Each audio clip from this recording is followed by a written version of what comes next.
Shalom, saudara yang dikasihi Tuhan. Apa kabar saudara? Saya berdoa saudara dalam keadaan baik, sehat, serta melimpah dengan ucapan syukur.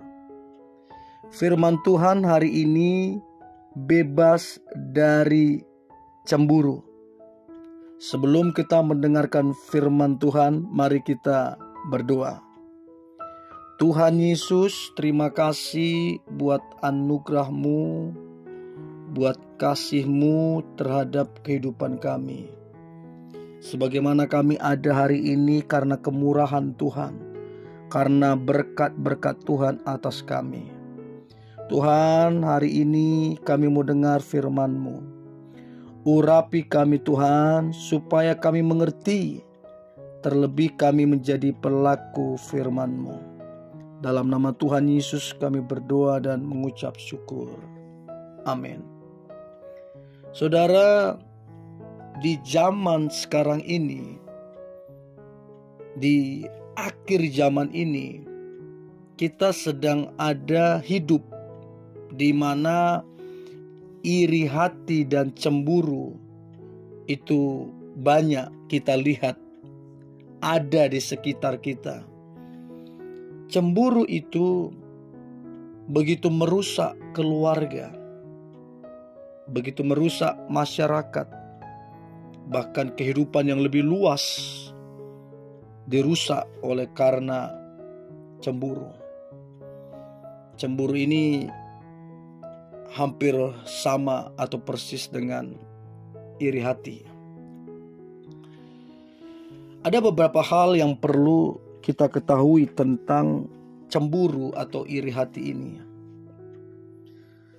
Yang pertama yang perlu kita ketahui adalah sebuah dosa ketika kita cemburu dan iri hati yang membawa duka cita saat orang lain sedang bersuka cita.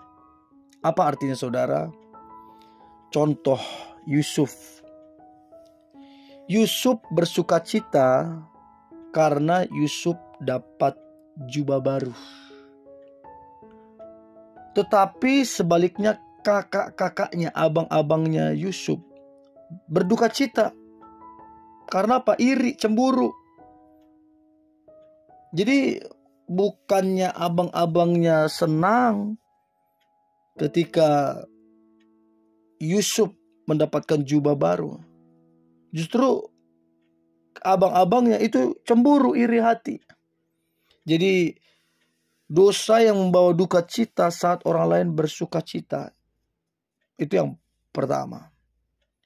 Selanjutnya banyak orang bersuka cita karena firman Allah. Banyak orang bersuka cita karena firman Tuhan. Tetapi justru orang Yahudi berduka cita karena iri hati. Nah, kemudian Habel bersuka cita. Kenapa Habel bersuka cita? Karena persembahannya diterima Allah. Sebaliknya Kain, dia berduka cita karena apa? Cemburu, iri hati, persembahannya tidak diterima. Jadi ketika orang lain bersuka cita, orang yang cemburu akan berduka cita. Bayangkan. Dan kalau itu dibiarkan, itu akan merusak banyak hal. Nah, iri hati atau cemburu adalah dosa yang mencuri kasih dari kehidupan kita. Kalau yang pertama tadi, iri hati cemburu itu mendatangkan duka cita ketika orang bersuka cita. Maka yang kedua adalah iri hati atau cemburu adalah dosa yang mencuri kasih dari kehidupan kita. Karena iri hati, cemburu mengambil kasih dari hati kita, itu sebabnya tindakan-tindakan kejahatan dilakukan mereka yang iri hati ataupun cemburu. Jadi ketika iri hati menguasai, cemburu menguasai, maka itu akan berujung kepada tindakan-tindakan kejahatan. Itu yang dilakukan Kain kepada Habel adiknya. Kejadian 4 ayat 5. Dia membunuh adiknya sendiri. Karena apa? Cemburu. Ada iri hati. Dan di zaman sekarang ini kita biasa melihat di media, di televisi, karena rasa cemburu kekasihnya dihajar segala macam. Jadi itu berujung kepada tindakan-tindakan jahat yang mencuri kasih itu tadi. Nah, yang lain adalah gereja mula-mula, ya, gereja mula-mula kalau kita perhatikan itu dianiaya. Dianiaya bukan orang yang beragama lain, tapi dianiaya karena adanya iri hati, cemburu, baik dari internal ataupun dari eksternal. Jadi yang mendasari adalah cemburu dan iri hati. Nah, bahkan Tuhan Yesus sendiri pun dianiaya, disalibkan karena iri hati dari orang-orang Yahudi. Karena mereka benci, mereka iri, mereka cemburu melihat pekerjaan-pekerjaan yang Yesus lakukan, kuasa yang Yesus lakukan, bahkan hikmat yang Yesus ucapkan. Mereka cemburu.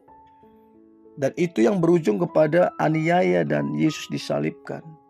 Sekalipun itu sudah penggenapan daripada firman.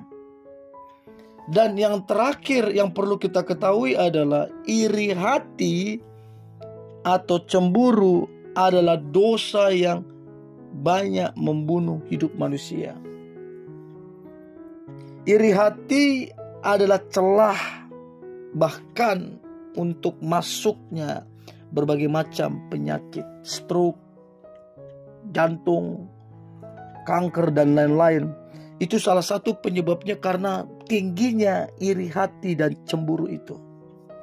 Untuk itu kita mesti lebih bijak dalam mengelola hati kita.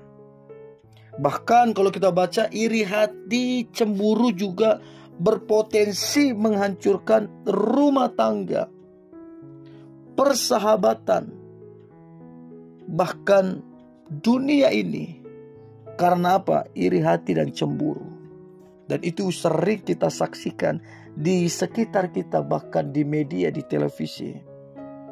Bahkan yang terakhir, iri hati itu bisa menghancurkan segala rencana yang cemerlang. Udah bagus nih rencana-rencananya, tapi karena cemburu, karena iri, akhirnya apa? Tidak lagi fokus kepada rencananya, fokus kepada orang lain. Tidak lagi fokus untuk maju, tapi fokusnya untuk iri-irian dan cemburu. Akhirnya menghancurkan rencana yang cemerlang itu tadi. Jadi di zaman serba susah saat ini, mungkin banyak orang mengalami hal-hal yang tidak mengenakan. Nah, apa yang harus kita lakukan? Ya, tidak ada cara lain. Kita mengucapkan berkat atas setiap saudara kita, atas setiap keluarga kita, ya. Jangan ada iri hati, jangan ada cemburu. Kita ucapkan berkat, ya, sehingga ini akan menolong kita terbebas dari yang namanya rasa cemburu ataupun iri hati. Dan aku percaya kalau kita terbebas dari rasa cemburu dan iri hati, kita akan penuh dengan sukacita, melimpah dengan berkat Tuhan. Bahkan kalau kita penuh dengan sukacita, kita akan mengalami kemenangan-kemenangan dalam kehidupan ini. Untuk itu, tetaplah bersukacita. Mari kita berdoa. Terima kasih Tuhan Yesus, Engkau baik, dan Engkau sangat baik. Hari ini kami diingatkan untuk kami terbebas dari rasa cemburu ataupun iri hati. Supaya kami bisa bahagia melihat orang lain bahagia. Supaya kami bersukacita melihat orang lain maju. Kami pun mengalami kebahagiaan. Kami pun mengalami sukacita. Kami pun sebaliknya mengalami berkat-berkat Tuhan. Ampuni Tuhan kalau kami selama ini iri ataupun cemburu. Tapi hari ini kami belajar mengucap syukur. Kami belajar mencukupkan diri kami. Sehingga kami